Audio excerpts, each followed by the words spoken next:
प्यारे बच्चों, आप सभी का हमारे चैनल पे बहुत बहुत स्वागत है। आज के इस वीडियो के माध्यम से क्लास 10th के बच्चों के लिए 2024 बोर्ड परीक्षा में जितने भी विद्यार्थी हिंदी का पेपर देने वाले हैं उनके लिए ये वीडियो बहुत ही खास होने वाली है, क्योंकि दोस्तों इस वीडियो के माध्यम से मैं आप सभी का हिंदी के पूरे किताब के महत्वपूर्ण बहुविकल्पी प्रश्न बताने वाला हूँ। बोर्ड परीक्षा 2024 में पद्यांश हल कैसे करें, यानी कि पद्यांश हल करने का सही तरीका क्या होता है, किस तरीके से पद्यांश हल करोगे कि आपका एग्जामिनर फुल में फुल मार्क्स दे सके। और जब कुछ भी समझ में ना आए तो ये वाला ट्रिक लगा देना, आपका फुल मार्क्स मिल जाएगा, ये मैं गारंटी के साथ बोल सकता हूं। सबसे पहले बच्चों, मैं आप सभी को इस वीडियो के माध्यम से बताने वाला हूं कि जीवन परिचय किस आइडिया के साथ लिखोगे कि आपका एक भी नंबर ना कटे। ठीक है, साथ में आप सभी को वो मैं जीवन परिचय बताने वाला हूं कि आपको पेपर में डायरेक्ट वही छपेंगे, इससे बाहर नहीं आएंगे। ठीक है, पेपर में अब की बार जीवन परिचय लिखने का आइडिया भी बताऊंगा, साथ में आपको तरीका भी बताऊंगा, और बोर्ड कॉपी कैसे लिखते हैं सब कुछ बताऊंगा। ठीक है, और जीवन परिचय लिखते समय कौन कौन सी गलतियां नहीं करना है ये भी मैं आप सभी को इसी वीडियो के माध्यम से बताने वाला हूं, सिखाने वाला हूं। ठीक है साथियों, इस वीडियो के माध्यम से मैं आप सभी को ये तो बताऊंगा है कि निबंध किस प्रकार लिखेंगे, निबंध लिखने का सही तरीका क्या होता है, साथ में मैं आप सभी को यह भी बताने वाला हूं कि निबंध लिखते समय कौन कौन सी गलतियां ना करें ताकि एग्जामिनर आपका नंबर ना काटे। प्यारे बच्चों, आप सभी का हमारे चैनल पे बहुत बहुत स्वागत है। आज के इस वीडियो के माध्यम से क्लास 10th के बच्चों के लिए 2024 बोर्ड परीक्षा में जितने भी विद्यार्थी हिंदी का पेपर देने वाले हैं उनके लिए ये वीडियो बहुत ही खास होने वाली है, क्योंकि दोस्तों इस वीडियो के माध्यम से मैं आप सभी का हिंदी के पूरे किताब के महत्वपूर्ण बहुविकल्पी प्रश्न बताने वाला हूं। और यकीन मानिए कि ये वीडियो देखने के बाद आप सभी का 2024 बोर्ड परीक्षा में 90% मार्क्स फिक्स हो जाएगा, क्योंकि दोस्तों इस वीडियो के माध्यम से मैं आप सभी को वही सारे क्वेश्चन बताऊंगा जो कि बोर्ड के पेपर में मोस्ट रिपीटेड क्वेश्चन होने वाले हैं। और ये क्वेश्चन बोर्ड के पेपर में हमेशा पूछे जाते हैं, और यही सब सारे क्वेश्चन अब की बार 2024 बोर्ड परीक्षा में डायरेक्ट पूछे जाएंगे। इसलिए आप सभी से हम्बल रिक्वेस्ट है, इस वीडियो को शुरू से लेकर के अंत तक जरूर देख लीजिएगा।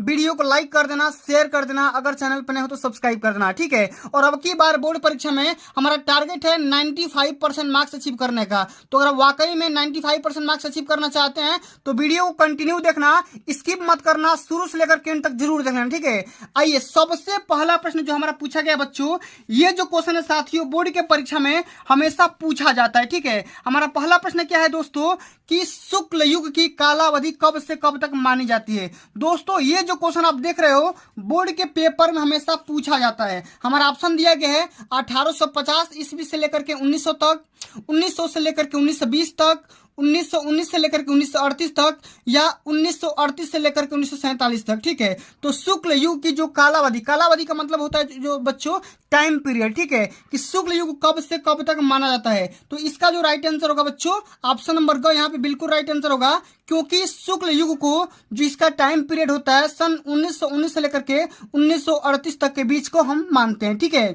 अगला हमारा क्वेश्चन जो बच्चों पूछा गया है कि शुक्ल युग के सशक्त आलोचक एवं निबंधकार का नाम है। ठीक है, रामचंद्र शुक्ल, प्रताप नारायण मिश्र, राधा चरण गोस्वामी या राधा कृष्णदास। ठीक है, तो इसका राइट आंसर आप सभी को अगर पता है तो कमेंट में जरूर अपना बताइएगा। ठीक है, फीडबैक जरूर दीजिएगा। तो शुक्ल युग के सशक्त आलोचक व निबंधकार का जो नाम होगा साथियों वो हो जाएगा रामचंद्र शुक्ल। ऑप्शन नंबर यहाँ पे पहला बिल्कुल राइट आंसर हो जाएगा। ठीक है, आगे बढ़ जाते हैं। अगला हमारा जो क्वेश्चन पूछा गया बच्चों, ये जो क्वेश्चन है बोर्ड के पेपर में कई बार पूछा गया है कि उपन्यास भूले बिसरे चित्र के लेखक कौन है, प्रेमचंद, भगवती चरण वर्मा, या यशपाल, या वृंदावन लाल वर्मा। ठीक है, तो इसका जो राइट आंसर होगा बच्चों ये हो जाएगा भगवती चरण वर्मा जी हो जाएगा। ऑप्शन नंबर यहाँ पे सेकंड बिल्कुल राइट आंसर हो जाएगा। ठीक है, इस बात को ध्यान में रखिएगा, भूले बिसरे चित्र के लेखक कौन होंगे, भगवती चरण वर्मा जी हो जाएंगे। ठीक है, अगला हमारा क्वेश्चन पूछा गया बच्चों कि शुक्लोत्तर युग की सीमा समय बताइए। ठीक है, बिल्कुल पहला वाला क्वेश्चन पूछा गया है, उसमें पूछा गया था शुक्ल युग। ठीक है, लेकिन इसमें क्वेश्चन पूछा गया शुक्लोत्तर युग की सीमा समय बताइए, 1938 से लेकर के 80 तक, 1850 से लेकर के 19 तक। ठीक है, 1900 ईस्वी से लेकर के 1920 ईस्वी तक, या 1936 ईस्वी से लेकर के 1947 ईस्वी तक। ठीक है, इसका जो राइट आंसर होगा बच्चों शुक्लोत्तर युग की जो समय सीमा होगी बच्चों वो हो जाएगी 1938 से लेकर के 1980 ईस्वी के बीच में। जो भी आपका टाइम पीरियड होगा वो आपका शुक्लोत्तर युग की समय सीमा मानी जाएगी। ठीक है, अब अगला हमारा क्वेश्चन पूछा गया है बच्चों कि हिंदी गद्य का वास्तविक इतिहास कब से आरंभ हुआ। आरंभ का मतलब स्टार्ट हुआ। ठीक है, हिंदी जो गद्य है इसका शुरुआत कब से हुआ ये बताना है। 1850 ईस्वी से, 1900 ईस्वी से, 1938 ईस्वी से, या सन 1919 ईस्वी से स्टार्ट हुआ। ठीक है, तो बताना है कि हिंदी गद्य का वास्तविक इतिहास कब से आरंभ हुआ था। तो ये हुआ था साथियों 1850 ईस्वी से। ऑप्शन नंबर हमारा पहला राइट आंसर हो जाएगा। ठीक है, आगे बढ़ते हैं। अगला हमारा क्वेश्चन पूछा गया बच्चों कि शुक्ल युग के प्रमुख इतिहासकार का नाम बताइए। ठीक है, कौन है? डॉक्टर नागेंद्र, हजारी प्रसाद द्विवेदी, बाबू गुलाब राय, ठीक है, गुलाब राय, या इनमें से कोई नहीं। ठीक है, तो शुक्ल युग के प्रमुख जो इतिहासकार हैं वो हो जाएंगे बाबू गुलाब राय। ऑप्शन नंबर यहाँ पे ग बिल्कुल राइट आंसर हो जाएगा। ठीक है, आगे बढ़ते हैं दोस्तों। अगला जो हमारा क्वेश्चन पूछा गया है, ये जो क्वेश्चन है बोर्ड के पेपर में कई बार रिपीट हुआ है कि शुक्लोत्तर युग के प्रमुख हिंदी आलोचक बताइए। ठीक है, उसका नाम बताना है। आचार्य हजारी प्रसाद द्विवेदी, ठीक है, पंडित नंद दुलारे वाजपेयी, रामचंद्र शुक्ल, या दोनों, क और ख दोनों। ठीक है, तो बताना है शुक्ल युग के प्रमुख हिंदी आलोचक कौन हो जाएंगे। तो ये होंगे आचार्य हजारी प्रसाद द्विवेदी भी होंगे और पंडित नंद दुलारे वाजपेयी जी हो जाएंगे। यानी कि इस क्वेश्चन का जो राइट आंसर होगा वो हमारा ऑप्शन नंबर ग बिल्कुल राइट आंसर हो जाएगा। सॉरी, यहाँ पे घ हो जाएगा क्योंकि क और ख दोनों यहाँ पे राइट आंसर हो जाएगा। ठीक है, अगला जो हमारा क्वेश्चन पूछा गया बच्चों कि छायादोत्तर युग के प्रमुख कवि का नाम बताइए। ठीक है, रामधारी सिंह दिनकर, डॉक्टर नागेंद्र रामचंद्र शुक्ल, या अध्यापक पूर्ण सिंह। ठीक है, तो इसका जो राइट आंसर होगा दोस्तों ये हो जाएगा रामधारी सिंह दिनकर। ऑप्शन नंबर यहाँ पे पहला राइट आंसर हो जाएगा। ठीक है, अगला जो हमारा क्वेश्चन है बच्चों very very most important question है। ठीक है, ये जो क्वेश्चन है कई बार पूछा गया है कि कलम का सिपाही के लेखक कौन है। ठीक है, कलम का सिपाही कई बार पूछा गया है। ठीक है, बोर्ड के पेपर में आप कोई भी प्रीवियस ईयर पेपर उठा करके देखोगे ये क्वेश्चन आपको देखने को जरूर मिल जाएगा कि कलम के सिपाही के लेखक कौन है। अमृत राय, गुलाब राय, मुंशी इंसा अल्लाह खान, या बैद्यनाथ मिश्र। ठीक है, तो इसका जो राइट आंसर होगा दोस्तों वो हो जाएगा अमृत राय। ठीक है, ऑप्शन नंबर हमारा पहला ही राइट आंसर हो जाएगा। ठीक है, आगे बढ़ जाते हैं। अगला हमारा क्वेश्चन पूछा गया है कि हिंदी गद्य की प्रमुख विधा, ठीक है, निबंध के लेखक, यानी बताना है प्रमुख निबंध के लेखक हैं मोहन राकेश, ठीक है, यशपाल, प्रेमचंद, या राम वृक्ष बेनीपुरी। ठीक है, इसका राइट आंसर हो जाएगा राम वृक्ष बेनीपुरी। ये है क्या? ठीक है, हिंदी गद्य के प्रमुख विधा निबंध के लेखक हो जाएंगे। ठीक है, इस निबंध के राइटर कौन हो जाएंगे? राम वृक्ष बेनीपुरी जी हो जाएंगे। ठीक है, आगे बढ़ जाते हैं। अगला हमारा क्वेश्चन पूछा गया है कि त्यागपत्र किस विधा की रचना है? जीवनी है, कि उपन्यास है, कि नाटक है, कि निबंध है? ये बताना है।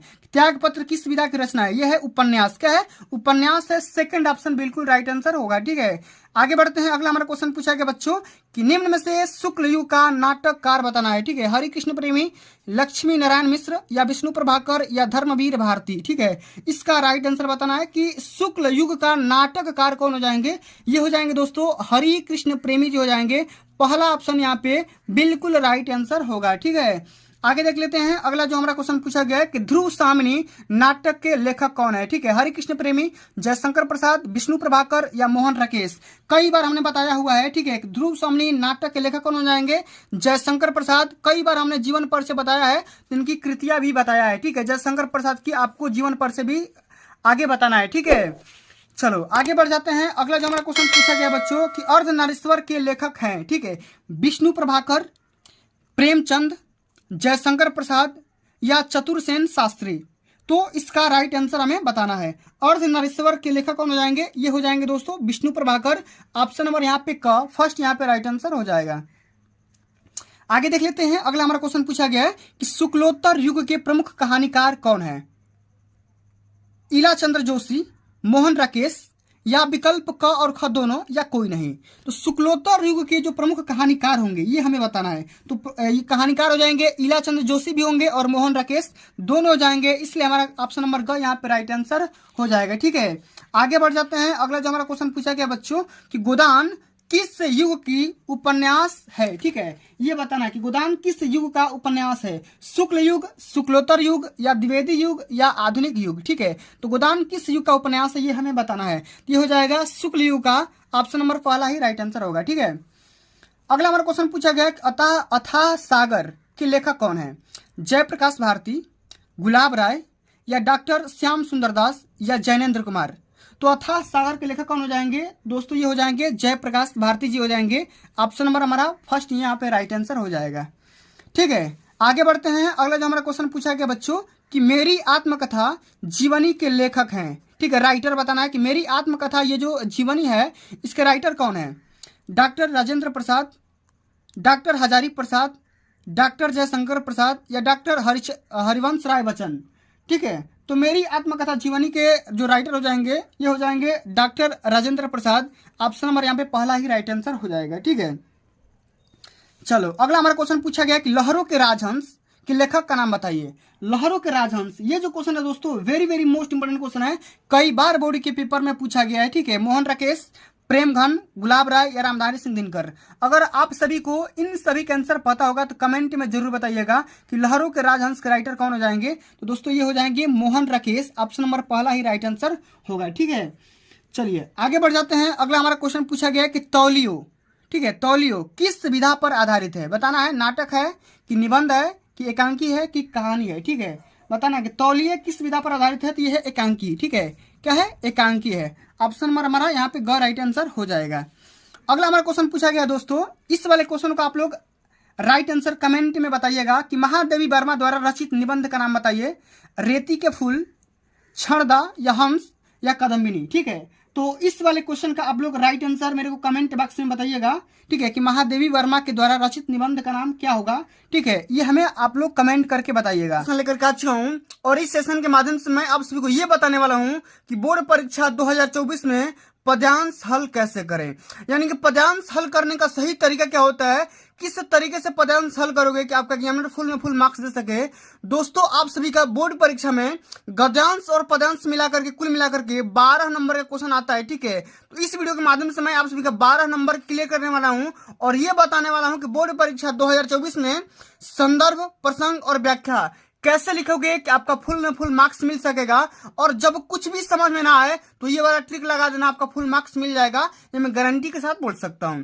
तो आज की सेशन को लाइक कर देना, शेयर कर देना, अगर चैनल पर नए हो तो सब्सक्राइब कर देना। ठीक है, आइए दोस्तों इस वीडियो के माध्यम से मैं आप सभी के समक्ष दो ऐसे बोर्ड के पेपर के लिए गद्यांश पद्यांश लेकर के आया हूं जिन्हें अगर आप तैयार कर लेते हो तो बोर्ड के पेपर में इसे भी आने का चांसेस है। ठीक है, तो आप सभी लोग इस पूरे सेशन को तैयार कर लेना, ध्यान से देख लेना, अंत तक जरूर देखना, वीडियो को लाइक शेयर चैनल को सब्सक्राइब जरूर कर देना। ठीक है, आइए सबसे पहला हमारे यहाँ पे पद्यांश पूछा गया है कि चरण कमल बंदो हरिराई, जाकी कृपा पंगु गिरिलंगे, अंधे को सब कुछ दर्शाई, बहिरो सुने गुंग पुनि बोले, रंग चले सिर छत्र धराई, सूरदास स्वामी करुणा में बार बार बंदो थी पाई। देख रहे हो कितना प्यारा ये पद्यांश है जो कि सूरदास के द्वारा रचा गया है, लिखा गया है।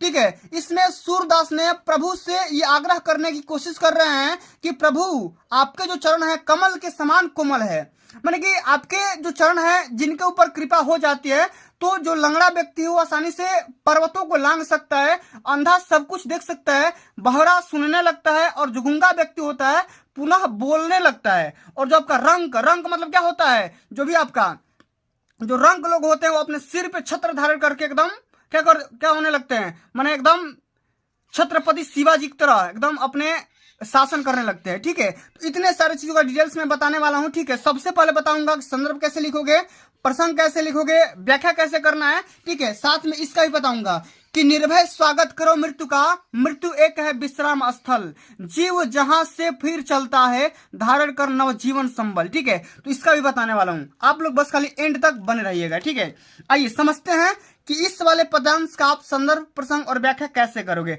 जब कुछ भी समझ में ना आए तो क्या करोगे। ठीक है, वही मैं बताऊंगा लेकिन अंत में बताने वाला हूं। ठीक है, तो सबसे पहले संदर्भ लिखोगे कि यहाँ पे देखो यह पद्य श्री सूरदास द्वारा रचित। अब बताओ कैसे समझ में आएगा कि सूरदास ने लिखा है, तो यहाँ पे देखो सूरदास के जितने भी यहाँ पे पद्यांश होते हैं उनमें अपना नाम वो जरूर डालते हैं। ठीक है, सूरदास स्वामी करुणा में बार बार बंदो ती पाई। ठीक है, यहाँ पे लिखोगे कि यह पद्य, ये जो पद्यांश है पद्य का टुकड़ा जो है श्री सूरदास द्वारा रचित सुर सागर नामक ग्रंथ से हमारी पाठ्य पुस्तक हिंदी के काव्य खंड में संकलित पद नामक शीर्षक से लिया गया। किससे, पद, पाठ का नाम क्या है, पद है। ठीक है, इस वाले पद वाले पार्ट से लिया गया है। ठीक है, आप पढ़े होंगे समझे होंगे तो आपको पता चल गया होगा कि वाला जो पैसेज है पद्यांश है किस चैप्टर से लिया गया है। ठीक है, तो संदर्भ तो हो गया। अब यहाँ पे प्रसंग लिखेंगे, तो प्रसंग इसमें क्या लिखेंगे, तो यहाँ पे लिखेंगे कि इस पद में कवि सूरदास जी कहते हैं कि श्री कृष्ण की महिमा का वर्णन और उनके चरणों की वंदना किया हुआ है। ठीक है, जो यहाँ पे कवि सूरदास हैं श्री कृष्ण भगवान के चरणों की और महिमा का वर्णन करते हुए इसमें पूरा बात लिखा हुआ है। तो प्रसंग में इतनी छोटी बातें लिख दोगे, लेकिन आपको व्याख्या में इसका अर्थ लिखना है, ठीक है, कि चरण कमल बंदो हरिराई, जाकी कृपा पंगु गिरलंगे, अंधे को सब कुछ दर्शाई। तो सबसे पहले यहाँ पे एक एक लाइन का यहाँ पे क्या करना, आपको अर्थ लिखना है, ठीक है, मीनिंग लिखना है। तो कैसे लिखोगे यहाँ पे सबसे पहले समझिएगा। लिखेंगे कि भक्त शिरोमणि सूरदास श्री कृष्ण के कमल रूपी चरणों की वंदना करते हुए कहते हैं कि इन चरणों का प्रभाव बहुत ही व्यापक है, ठीक है, बहुत ही व्यापक है।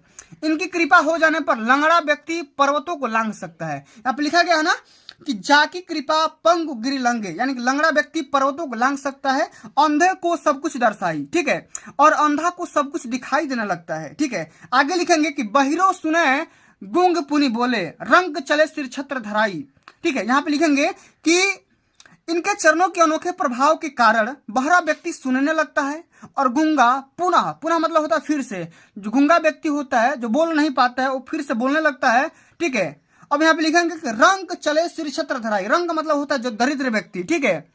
तो किसी दरिद्र व्यक्ति पर श्री कृष्ण के चरणों की कृपा हो जाने पर वह राजा बनकर अपने सिर पर राज छत्र धारण कर लेता है, ठीक है। आगे लिखेंगे सूरदास जी कहते हैं ऐसे दयालु प्रभु श्री कृष्ण के चरणों की मैं बार बार वंदना करना चाहता हूँ, बार बार वंदना करता हूँ, ठीक है। इतना चीज आपको यहाँ पे अर्थ में लिख देना है, व्याख्या में लिख देना है। अंत में आपको एक चीज और लिखना है, काव्यगत सौंदर्य, ठीक है। इसमें क्या होगा, इसमें ये लिखेंगे कि इसमें भाषा कौन सी उपयोग किया गया है, रस कौन सा आया है, छंद कौन सा आया है, गुण का नाम बताइए, अलंकार इसमें कौन सा उपयोग किया गया है, किस शैली का इस्तेमाल किया गया है, तो आपको यहाँ पे लिखना है। तो भाषा यहाँ पे साहित्यिक ब्रज भाषा है, सभी को पता हो गया। भक्ति यहाँ पे रस है, ठीक है, ठीक है। यहाँ पे 6 गे पद यहाँ पे लिखा गया है और यहाँ पे प्रसाद गुण है, ठीक है। अलंकार यहाँ पे रूपक अलंकार है और शैली मुक्तक है। इतने सारी चीजों का डिटेल्स यहाँ पे आपको लिखना होता है, ठीक है, इतने चीजों का। अगर आप इस तरीके से पद्यांश और गद्यांश हल करोगे तो आपका एक भी नंबर नहीं कटेगा, ये मैं गारंटी के साथ बोल सकता हूँ, ठीक है। चलिए अब आगे हम बढ़ेंगे अगले नंबर पैसेज के ऊपर, ठीक है। अगला हमारा जो पद्यांश दिया गया है कि निर्भय स्वागत करो मृत्यु का, मृत्यु एक है विश्राम स्थल, जीव जहां से फिर चलता है धारण कर नव जीवन संबल। मृत्यु एक सरिता है जिसमें श्रम से कातर जीव नहाकर फिर नूतन धारण करता काई रूपी वस्त्र बहाकर। मैंने ऐसा बोला जाता है कि इंसान कभी मरता नहीं है, आत्मा कभी भी मरती नहीं है, आत्मा अमर है। एक आत्मा अगर इंसान मरता है तो आत्मा एक शरीर से दूसरे शरीर में धारण कर लेती है, जैसे कि सरिता है, नदियां है, ठीक है। नदियां एक जगह पर रुकती नहीं है, वो कहीं ना कहीं किसी ना किसी समुद्र में जाकर के मिल जाती है। उसी प्रकार मृत्यु का भी एक अपना अंग है, भाग है। मृत्यु भी ऐसा ही बिहेव करती, व्यवहार करती है, ठीक है। तो एक एक चीजों का डिटेल्स में समझेंगे कि मृत्यु स्वागत करो, निर्भय स्वागत। निर्भय का मतलब बिना डरे हुए, ठीक है। मृत्यु मतलब मृत्यु से डरो नहीं। इंसान क्या करता है, मरने से डरता है, लेकिन डरना नहीं चाहिए भाई। तुम शरीर अपना बदल रहे हो, कपड़ा बदल रहे हो, लेकिन जो तुम्हारी आत्मा है, ठीक है, वो कभी मरती नहीं है, आत्मा अमर है, ठीक है। तो इसी बारे में लिखना है, समझना है। सबसे पहले हम यहाँ पे लिखेंगे संदर्भ, लिखेंगे कि प्रस्तुत पदांश हमारी पाठ्य पुस्तक हिंदी के काव्य खंड में संकलित श्री राम नरेश त्रिपाठी द्वारा रचित स्वदेश प्रेम शीर्षक से लिया गया है या अवतरित है, ठीक है। यहाँ पे तो हो गया, मैंने संदर्भ में आपको 2 चीजें लिखना होता है, एक तो पाठ का नाम और यहाँ पे एक लेखक का नाम या कवि का नाम, ठीक है। इतना चीज आपको संदर्भ में लिखना है, ठीक है। प्रसंग में क्या लिखोगे, कवि ने प्रस्तुत पंक्तियों में मृत्यु से भयभीत न होने की प्रेरणा दी है, कि मृत्यु से कभी डरना नहीं है, ठीक है। मृत्यु से कोई भी इंसान निर्भय रहना चाहिए, इसे कभी भी डरना नहीं चाहिए। अब यहाँ पे लिखेंगे व्याख्या, व्याख्या मतलब एक एक चीजों का अर्थ लिखेंगे। निर्भय स्वागत करो मृत्यु का, मृत्यु एक है विश्राम स्थल। यहाँ पे अर्थ लिखेंगे कि हे भारत के वीरों, तुम निर्भय होकर के मृत्यु का स्वागत करो, ठीक है, और मृत्यु से कभी डरो मत, ठीक है। क्योंकि मृत्यु वह स्थान है जहां मनुष्य अपने जीवन भर की थकावट को दूर कर विश्राम प्राप्त करता है। मतलब जिंदगी में जो भी हमने कठिनाइयां प्राप्त किया हुआ है, ठीक है, इंसान अपने लंबे समय में अपने जीवन भर में जो भी कठिनाइयां, दुख, पीड़ा जो भी झेला हुआ है, ठीक है, वो उसका कब समाप्त होता है, जो मर जाता है, ठीक है, ठीक है। अंत में लिखेंगे कि अतः मृत्यु को उससे भयभीत नहीं होना चाहिए। मृत्यु वह स्थान है जहां मानव नया शरीर धारण करता है, और मृत्यु एक नदी है। क्या है, एक नदी है, सरिता है, जिसमें नहा करके थकान दूर होता है तथा इसमें नहाकर नए वस्त्र मनुष्य धारण करता है, ठीक है। तो इतने सारी चीजों का यहाँ पे आपको डिटेल में लिखना होता है। अब काव्यगत सौंदर्य में लिख देंगे, इसमें वीर रस आया है, प्रत्येक चरण में छंद रस का इस्तेमाल किया गया है। भाषा इसमें सरल खड़ी बोली आया हुआ है और गुण इसमें भी प्रसाद रस आया हुआ है। तो इस तरीके से साथियों आपको यहाँ पे पूरे संदर्भ प्रसंग व्याख्या आपको लिखना होता है। ठीक है, तो दोस्तों आज के लिए बस इतना ही। अगर ये वीडियो आप सभी को अच्छी लगी होगी, हेल्पफुल लगी होगी, तो वीडियो को लाइक कर देना, शेयर कर देना। अगर चैनल पर नए हो तो सब्सक्राइब कर देना। जल्द ही मिलते हैं अगली वीडियो में, तब तक के लिए जय हिंद, जय भारत, वंदे मातरम। प्यारे बच्चों, आप सभी का हमारे चैनल पे बहुत बहुत स्वागत है। दोस्तों आज के इस वीडियो के माध्यम से क्लास 10th और 12th के बच्चों के लिए हिंदी में आपका जीवन परिचय बताने वाला हूँ। ये वीडियो उन विद्यार्थियों के लिए खास होने वाली है जो कि क्लास 10th या 12th में है और जिनको बोर्ड परीक्षा 2024 देना है।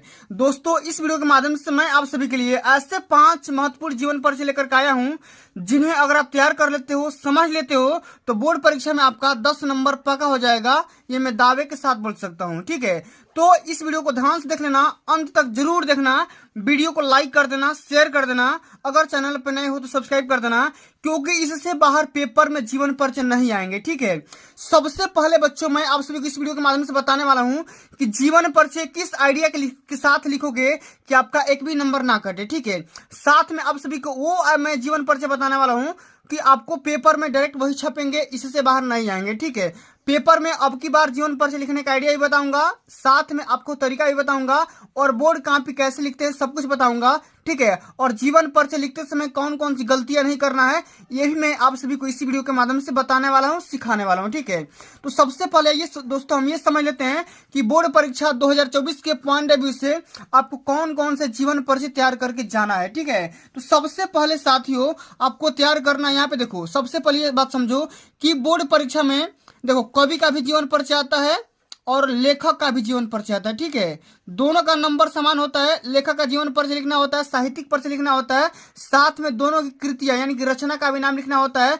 कवि का जीवन परिचय लिखोगे 5 नंबर मिलेगा और लेखक का जीवन परिचय लिखोगे यहाँ पे 5 नंबर मिल जाएगा। ठीक है, तो यहाँ से कुल मिलाकर के इस वीडियो के साथ में आपको 10 नंबर प्रोवाइड कर दिया जाएगा। लेकिन इसके लिए क्या करना होगा, आपको पूरा वीडियो को वॉच करना पड़ेगा, तभी आप समझ पाओगे। ठीक है, तो मैं यहाँ पे दोनों बातें बता दूंगा, कवि का और लेखक का, दोनों का बातें बताऊंगा। ठीक है, तो सबसे पहले हम ये समझ लेते हैं कि आपको कौन कौन से जीवन परिचय हैं जिन्हें तैयार करके जाना है। ठीक है, इसके बाद मैं लिखने का आइडिया भी बताऊंगा, कौन कौन सी गलतियां नहीं करना है वो भी बताने वाला हूं। ठीक है, तो सबसे पहले दोस्तों आपको तैयार करना है कि जयशंकर प्रसाद का, ठीक है, जयशंकर प्रसाद का जीवन परिचय आपको तैयार करना है, साथ में इनका साहित्यिक परिचय तैयार करना है और इनके जो मेन रचना का नाम है वो भी आपको तैयार करना है। ठीक है, और इस वीडियो के माध्यम से मैं इन्हीं का जीवन परिचय बताने वाला हूं कि जयशंकर प्रसाद का जीवन परिचय किस तरीके से लिखना है, किस आइडिया से लिखना है, कौन कौन सी गलतियां नहीं करना है, ताकि आपको 5 में 5 नंबर यहां से मिल जाए लेखक में से। ठीक है, यहाँ पे देखो लेखक का 3 बताऊंगा, कवि का 2 बताऊंगा। ठीक है, एक एक चीजों को ध्यान समझते रहिएगा। और अगला जो कि आपको तैयार करना है वेरी मोस्ट इंपोर्टेंट जीवन परिचय है कि डॉक्टर राजेंद्र प्रसाद का। यह भी बोर्ड के पेपर में हमेशा आता है, हर साल आता है। ठीक है, ऐसा कोई साल नहीं होगा जिसमें आपका ये नहीं आया होगा। ठीक है, तो दोनों वेरी मोस्ट इंपोर्टेंट है, तैयार करके जाना है, इसी में से आएगा, बाहर नहीं आएगा। और तीसरा अति इंपोर्टेंट है कि आचार्य रामचंद्र शुक्ल का। तो जितना यहाँ पे जीवन परिचय लिखा हूं ये कवि लेखक का है। ठीक है, तो लेखक का जीवन परिचय आपको 5 नंबर का आएगा, साथ में इनका कृतियां भी लिखना है। ठीक है, आपको इन्हीं तीनों को तैयार करना है। ठीक है, अगर आप इन्हीं तीनों को तैयार कर लेते हो तो बोर्ड में से इसी में से आएगा, इससे बाहर नहीं आएगा। ठीक है, अब आइए हम ये जान लेते हैं कि कवि में से कौन कौन से तैयार करना है। तो सबसे इंपोर्टेंट जो आपका है महादेवी वर्मा का, किसका है, महादेवी वर्मा का, इनका तैयार कर लो, हमेशा आता है, हर साल आता है। ठीक है, तो महादेवी वर्मा का जीवन परिचय, साथ में इनकी जो भी रचना का नाम है, साहित्यिक परिचय है, इनका तैयार कर लो। यही बोर्ड के पेपर में 5 नंबर में पूछेगा। ठीक है, अगर आपको इनका जीवन परिचय तैयार करने में दिक्कत है तो आपको तैयार कर लो तुलसीदास का। वेरी मोस्ट इंपोर्टेंट आपका ये जीवन परिचय है, तुलसीदास का, सूरदास का। ठीक है, आपको पूरा तैयार करके जाना है, हमेशा आता है, हर साल। ठीक है, आप किसी भी साल का प्रीवियस ईयर पेपर उठा करके देखोगे तो दोनों हमेशा बोर्ड के पेपर में छपते ही छपते हैं। ठीक है, अब दोस्तों आइए हम ये जान लेते हैं कि आपको बोर्ड परीक्षा में जयशंकर प्रसाद का जीवन परिचय या किसी भी लेखक का या कवि का जीवन परिचय किस आइडिया के साथ लिखोगे कि आपका नंबर ना कटे और फुल में फुल मार्क्स मिले। ठीक है, तो सबसे पहले आपको हेडिंग लगाना है यहाँ पे प्रश्नोत्तर संख्या, जो भी आपके यहाँ पे क्वेश्चन नंबर होगा वहां पे क्वेश्चन नंबर लगा करके यहाँ पे लिख देना है ब्लैक पेन से। और यहाँ पे एक और हेडिंग लगाना है, जिस लेखक का या कवि का जीवन परिचय आप यहाँ पे लिख रहे हो उनका यहाँ पे नाम लिख देना। ठीक है, फिर यहाँ पे हेडिंग लगाओगे जीवन परिचय ब्लैक पेन से, ठीक है।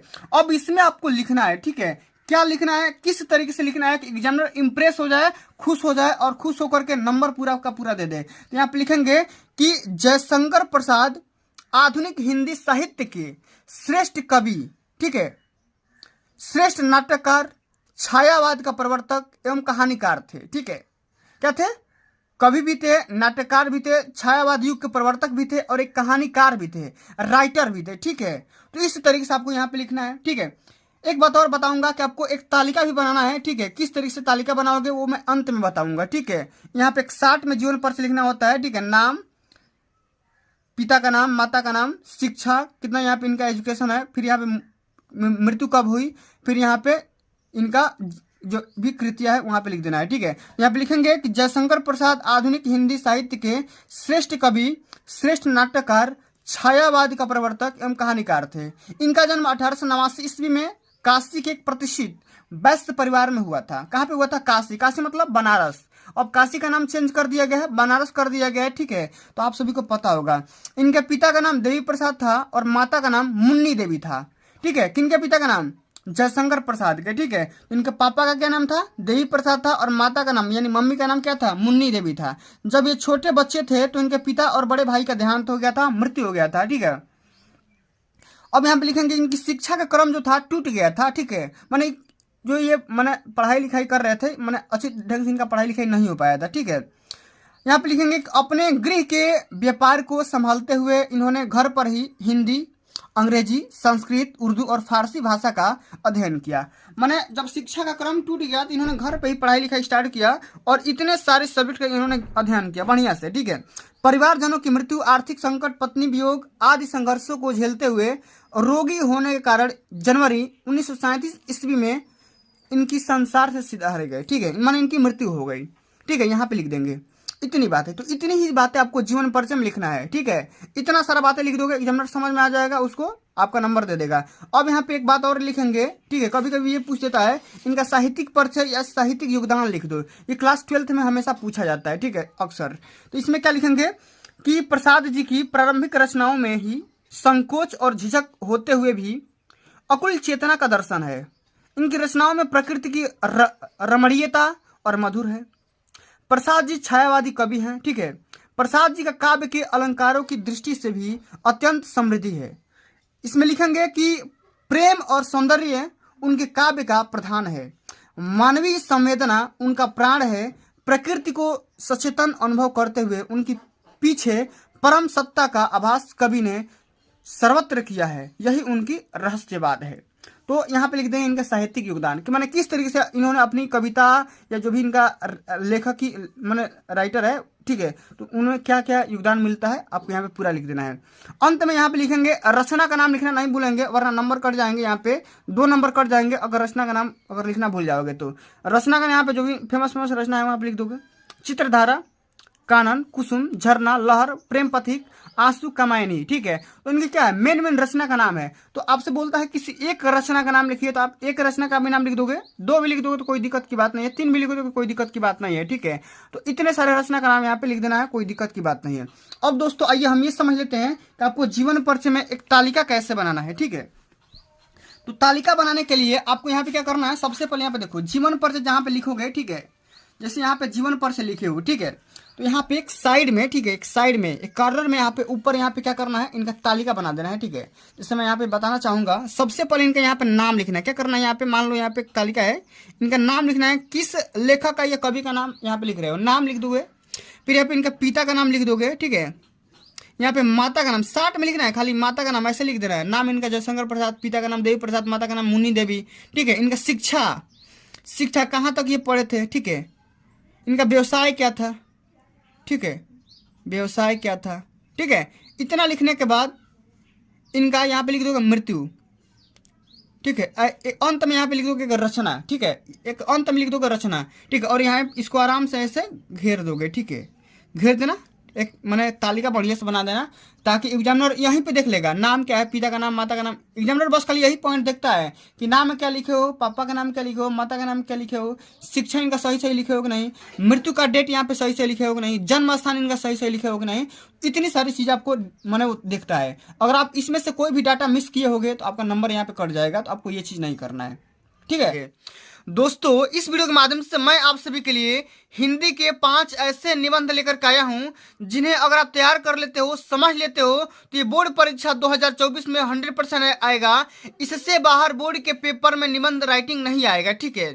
साथियों, इस वीडियो के माध्यम से मैं आप सभी को ये तो बताऊंगा ही कि निबंध किस प्रकार लिखेंगे, निबंध लिखने का सही तरीका क्या होता है। साथ में मैं आप सभी को ये भी बताने वाला हूं कि निबंध लिखते समय कौन कौन सी गलतियां ना करें ताकि एग्जामिनर आपका नंबर ना काटे। तो इस वीडियो को ध्यान से देख लेना, अंत तक जरूर देखना, ठीक है। वीडियो को लाइक कर देना, शेयर कर देना, अगर चैनल पे नए हो तो सब्सक्राइब कर देना, ठीक है।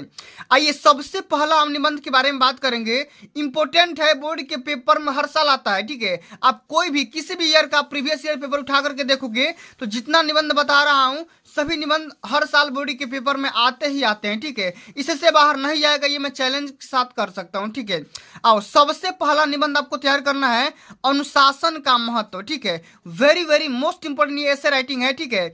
इस सवाल को आपको बोर्ड के पेपर के लिए तैयार करना है, ठीक है। अनुशासन का महत्व क्या होता है, या छात्र या अनुशासन क्या होता है, ठीक है। तो इस वाले पे निबंध तैयार करना है। ये बोर्ड के पेपर में मैक्सिमम मार्क्स में पूछा जाता है, ठीक है। कई बार पूछा जा चुका है, एक बार की नहीं बात कर रहा हूं, कई बार पूछा जा चुका है, ठीक है। और इस वीडियो के माध्यम से मैं आप सभी को इसी पे निबंध बताऊंगा कि अनुशासन का महत्व पे आप किस प्रकार निबंध लिखोगे और कौन कौन सी गलतियां नहीं करोगे कि आपका एग्जामिनर फुल में फुल मार्क्स दे सकेगा। आप यहाँ पे देख सकते हो, बताऊंगा प्रस्तावना किस प्रकार लिखना है, ठीक है। उपसंहार कैसे लिखना है, कौन कौन से हेडिंग लगाना है, सब कुछ मैं आप सभी को इसी वीडियो के माध्यम से बता दूंगा। निबंध आप आसानी से समझ जाओगे, ठीक है। चलिए, आपको अब अगला जो कि तैयार करना है, ये भी कई बार पूछा जाता है कि बेरोजगारी की समस्या और समाधान, ठीक है। आप यहाँ पे देख पा रहे हो इंडिया में बहुत ही प्रकार की माने इन अनएम्प्लॉयमेंट बढ़ रही है, यानी कि बेरोजगारी बढ़ रही है, ठीक है। तो बेरोजगारी की समस्या क्या है, ठीक है, यानी किस रीजन से बेरोजगारी ये बढ़ रही है और इसका निवारण क्या है, इसका कंक्लूजन क्या है, हम बेरोजगारी को किस प्रकार समाप्त कर सकते हैं, ठीक है। तो इस वाले टॉपिक पे आपको निबंध तैयार करना है, ठीक है। वेरी वेरी मोस्ट इंपोर्टेंट ये ऐसे राइटिंग है, इसको भी यहाँ पे देखना है, ठीक है, समझ लीजिएगा। चलिए, और तीसरा जो कि अति इंपॉर्टेंट है, वेरी वेरी कई बार बताऊं, ठीक है, पर्यावरण प्रदूषण और निवारण, ठीक है। कि हमारा जो इन्वायरमेंट है, पर्यावरण है, ये किन वजह से प्रदूषित हो रहा है, इस पे भी आपको तैयार करना है, ठीक है। और हम इस पर्यावरण प्रदूषण को हम किस प्रकार कंट्रोल कर सकते हैं, इसकी सफाई किस प्रकार हम कर सकते हैं, इस पे भी आपको निबंध तैयार करना है, ठीक है।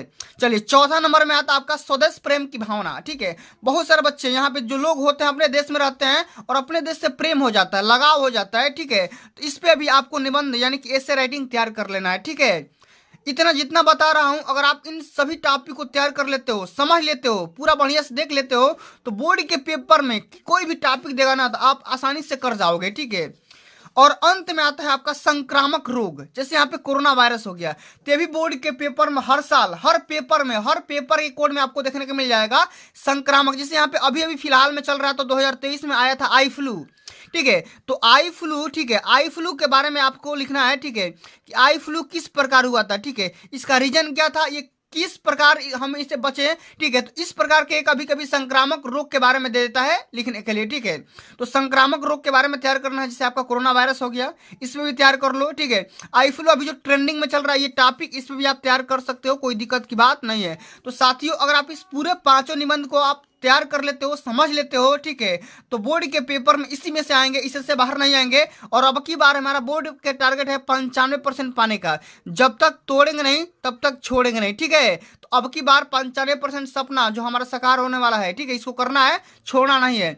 आइए साथियों, अब हम समझ लेते हैं अनुशासन का महत्व पे आप किस प्रकार निबंध लिखेंगे और निबंध लिखने का तरीका क्या है, स्टाइल क्या है, कि आपका एग्जामिनर इंप्रेस हो जाए कॉपी देख करके, ठीक है। सब कुछ बताऊंगा और अंत में बताऊंगा कि इस निबंध पे या कोई भी निबंध लिखते समय आपको कौन कौन सी गलतियां नहीं करनी है, ठीक है। चलिए, तो सबसे पहले यहाँ पे हम हेडिंग लगाएंगे कि अनुशासन का महत्व। ये जो टॉपिक है कई प्रकार के दे सकता है, ठीक है, जिसे यहाँ पे नैतिक शिक्षा का महत्व भी दे सकता है या छात्र और अनुशासन भी दे सकता है। तीनों में से कोई भी टॉपिक दे, आपको इसी टॉपिक पे निबंध लिखना है, ठीक है। चलिए सबसे पहले साथियों आप यहाँ पे चाहो तो रूपरेखा भी तैयार कर सकते हो। अब देखो रूपरेखा मतलब क्या होता है, तो जितना आप टॉपिक लिखे हो, जैसे यहाँ पे प्रस्तावना लिखे हो, यहाँ पे देखो विद्यार्थी और विद्या लिखे हो, यहाँ पे देखो अनुशासन का स्वरूप और महत्व लिखे हो या उपसंहार लिखे हो, ठीक है, तो आप रूपरेखा में लिख सकते हो। नहीं भी लिखोगे तो कोई दिक्कत की बात नहीं है, ठीक है। तो सबसे पहले आपको जो सबसे पहला हेडिंग होता है निबंध लिखते समय आपको प्रस्तावना की हेडिंग लगानी है, ठीक है। क्या करना है, इसमें प्रस्तावना की हेडिंग लगानी है, सबसे पहला काम ये आपको करना है, ठीक है। अब देखो प्रस्तावना में क्या लिखोगे, जो सबसे मेन पॉइंट होता है, ओवरव्यू होता है, आपको यहाँ पे इस प्रस्तावना में लिख देना है। जैसे यहाँ पे लिखेंगे कि विद्यार्थी देश के भविष्य होते हैं, ठीक है। देश के प्रत्येक प्रकार का विकास विद्यार्थियों पर ही निर्भर होता है, डिपेंड होता है। मतलब देश का कैसा भी विकास हो ये स्टूडेंट्स पे ही निर्भर होता है, ठीक है। स्टूडेंट चाहे जो भी काम कर सकता है, ठीक है। विद्यार्थी जाति समाज और देश का निर्माता होता है, अतः विद्यार्थी का चरित्र जो होता है, कैरेक्टर होता है, उत्तम होना चाहिए और बहुत ही आवश्यक होता है इस बात का होना, ठीक है। जो हमारा स्टूडेंट होता है, ठीक है, इसका जो कैरेक्टर होता है, चरित्र होता है, माने बहुत ही बेहतर क्वालिटी का होना चाहिए, ठीक है। ठीक है, चलिए आगे समझ लेते हैं कि उत्तम चरित्र अनुशासन से ही बनता है और अनुशासन जीवन का प्रमुख अंग और विद्यार्थी जीवन की आधारशिला मानी जाती है। तो ये चीज आपको इस प्रस्तावना में लिख देना है, ठीक है। मेन पॉइंट आपको लिखना है और यहाँ पे ऐसे ऐसे शब्द इस्तेमाल करना है ताकि एग्जामिनर आपका पढ़े तो उसका दिमाग एकदम बढ़िया से खुश हो जाए, ठीक है, तभी आपका नंबर देगा। अगर आप मैंने बेहतर शब्दों का इस्तेमाल नहीं करेंगे तो आपका नंबर कहीं ना कहीं काट देगा, ठीक है। चलिए अब हम अगला टॉपिक लगाएंगे विद्यार्थी और विद्या। इसमें क्या लिखेंगे कि विद्यार्थी का जो अर्थ होता है विद्या का अर्थ ही होता है, ठीक है। अब देखो विद्या का अर्थ ही मतलब समझो कि विद्या प्राप्त करने की जो कामना करने वाला, ठीक है। माने विद्या मतलब जो भी हमारा माने बुद्धि होता है, विद्या होता है या विवेक होता है, ठीक है। तो इस प्रकार जो भी हम विद्या प्राप्त करते हैं, पढ़ाई लिखाई करते हैं, तो उसी को हम माने स्टडी को हम अचीव करते हैं, उसी को हम क्या बोलते हैं, विद्यार्थी बोलते हैं। तो यहाँ पे विद्यार्थी के यहाँ पे जो शब्द विच्छेद भी किया गया है, विद्या का अर्थी होता है, अर्थी मतलब होता है ग्रहण करने वाला, कामना करने वाला, ठीक है। विद्या लौकिक या सांसारिक जीवन की सफलता का मूल आधार है जो गुरु से प्राप्त होती है। किससे प्राप्त होती है, गुरु से प्राप्त होती है। बोला जाता है कि बिना गुरु का ज्ञान नहीं हो सकता है, ठीक है। तो आप इसमें बातें बना करके भी लिख सकते हो, ठीक है। ऐसा नहीं है कि जो मैं बता रहा हूँ वही बातें लिखना है, यही एकदम रट के लिखना है, आप अपने से भी बना करके लिख सकते हो, ठीक है। चलिए आगे समझ लेते हैं कि अनुशासन का स्वरूप और महत्व। अब देखो इसमें क्या लिखोगे, ठीक है, आराम आराम से यहाँ पे टॉपिक बना करके ब्लैक पेन से लिखना है, ठीक है। कैसे लिखोगे, तो अनुशासन का अर्थ सबसे पहले समझो। ये जो अनुशासन है इसका मतलब क्या होता है, इसका अर्थ क्या होता है, तो ये इसका अर्थ होता है बड़ों की आज्ञा, ठीक है, या बड़ों का शासन, ठीक है। बड़ों की आज्ञा मानना या उसी के अनुकरण करना, ठीक है, अनु यानी पीछे चलना, ठीक है। अब देखो अनुशासन का अर्थ वो मर्यादा होता है जिनका पालन ही विद्या प्राप्त करने और उसका उपयोग करने के लिए अनिवार्य होता है, जरूरी होता है, ठीक है। अनुशासन का भाव सहज रूप से विकसित किया जाना चाहिए, बलपूर्वक पालन कराए जाने पर यह लगभग अपना उद्देश्य खो देता है। देखो कोई भी बच्चा होगा या कोई भी बालक होगा, आप उसको प्रेशर दे करके, प्रेशराइज करके उसको अनुशासन में नहीं रख सकते हैं, ठीक है।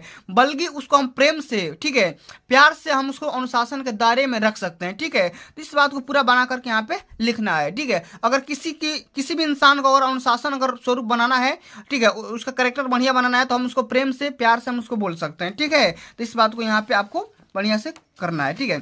अब यहाँ पे लिखेंगे अगला जो हमारा टॉपिक होगा कि अनुशासनहीनता के कारण। अब यहाँ पे देखो कई बार ऐसा भी होता है कि कुछ ऐसे भी लोग होते हैं, कुछ ऐसे भी बच्चे होते हैं जो कि इस दायरे को भूल जाते हैं, ठीक है, कि आपको किस अनुशासन में रहना है, अपना अनुशासन खो देते हैं, ठीक है। इसका रीजन क्या होता है, तो रीजन समझिएगा। तो वस्तुतः विद्यार्थियों में अनुशासनहीनता एक दिन में पैदा नहीं होती है, बल्कि ये अनेक कारणों की वजह से होती है और कई दिनों ये लगता है ऐसा काम होने में। जैसे सबसे पहले यहाँ पे आता है कारण पारिवारिक कारण। देखो अब पारिवारिक कारण मतलब इसमें परिवार के लोगों का दोष हो सकता है। जैसे यहाँ पे देखो बालक की पहली जो पाठशाला होती है उसका परिवार होता है, उसका फैमिली होता है।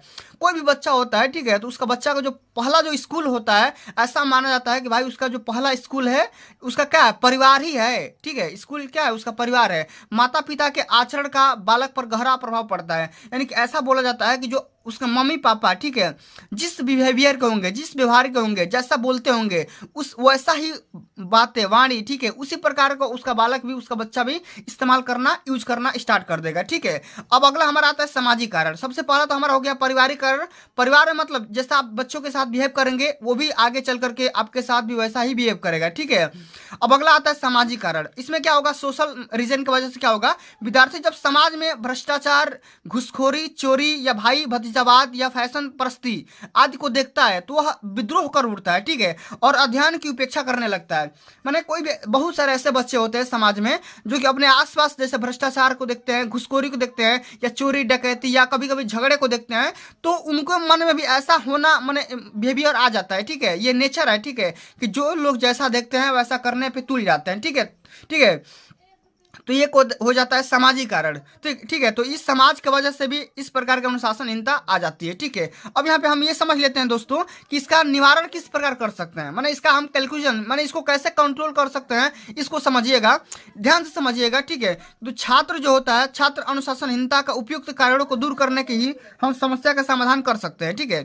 कैसे कर सकते हैं, सबसे पहले समझिएगा कि सर्वप्रथम वर्तमान शिक्षा व्यवस्था को व्यवहारिक बना सकते हैं, ठीक है, और उसके जीवन में सुधार कर सकते हैं। सबसे पहला रीजन क्या होता है कि भाई देखो, जितना जल्दी हो सके आप अपने बच्चों को एक अच्छे स्कूल में माने भेजिए, पढ़ाइए, ठीक है। इस प्रकार आप इसके निवारण कर सकते हैं, ठीक है। तो ये होता है निवारण करने का उपाय, ठीक है। अब हम अंत में लिखेंगे इसका उपसंहार, माने इसका कंक्लूजन क्या होगा, माने हम ये क्यों कर रहे हैं, अनुशासन का जो हमारा ये महत्व होता है, ये किन किन वजह से हो रहा है, इसका रीजन क्या है, ठीक है, सब कुछ हम उपसंहार में लिख सकते हैं, ठीक है। तो छात्रों के समस्त असंतोषों का जनक अन्याय है, इसलिए जीवन के प्रत्येक क्षेत्र में अन्याय को मिटाकर ही देश में सच्ची सुख शांति लाई जा सकती है, ठीक है। छात्र अनुशासनहीनता का मूल जो भ्रष्ट होता है राजनीति, समाज, परिवार और दूषित शिक्षा प्रणाली में निहित होता है। मैंने बताया ना आपको कि ये जो अनुशासनहीनता ये एक जगह से नहीं आती है, ये एक बार में नहीं आती है, एक दिन में नहीं आती है, ये बहुत रीजनों की वजह से आ सकती है, ठीक है। इनमें सुधार लाकर ही हम विद्यार्थी में व्याप्त अनुशासनहीनता की समस्या, ठीक है, कि अस्थायी समाधान ढूंढ सकते हैं। तो इस तरीके से आप सभी को यहाँ पे पूरा यहाँ पे टोटली यहाँ पे निबंध लिखना होता है। अब दोस्तों आइए समझ लेते हैं 1 मिनट में कि आपको निबंध लिखते समय कौन कौन सी गलतियां नहीं कर रही है। सबसे पहले यहाँ पे किसी भी निबंध को लिखते समय हेडिंग को लिखना नहीं भूलना है, प्रश्नोत्तर संख्या नहीं बोलना है, ब्लैक पेन का इस्तेमाल करना है, कहीं काटा पीटी नहीं करना है, ठीक है। तो इस प्रकार का सबसे पहले तो यहाँ पे नहीं लिखना है, और बातें ज्यादा बतंगड़ यहाँ पे बना करके या उल्टा पुल्टा बातें यहाँ पे नहीं लिखना है, ठीक है। तो इतने सारे चीजों को फॉलो करना है, ठीक है। अगर आप इतने स्टेप को फॉलो कर लेते हो तो बोर्ड के पेपर में जो भी आपका मैक्सिमम नंबर का निबंध आता है आपको आसानी से मिल जाएगा, कोई दिक्कत की बात नहीं होगी, ठीक है। तो दोस्तों आज के लिए बस इतना ही। अगर ये वीडियो आप सभी को अच्छी लगी होगी, हेल्पफुल लगी होगी, तो एक बार वीडियो को प्यार से लाइक कर दो, जितना हो सके शेयर कर दो, और अभी तक आप मेरे चैनल ऑनलाइन स्टडी सीरीज पे नए हो तो सब्सक्राइब कर दो। जल्दी मिलते हैं अगली वीडियो में, तब तक के लिए जय हिंद, जय भारत, वंदे मातरम।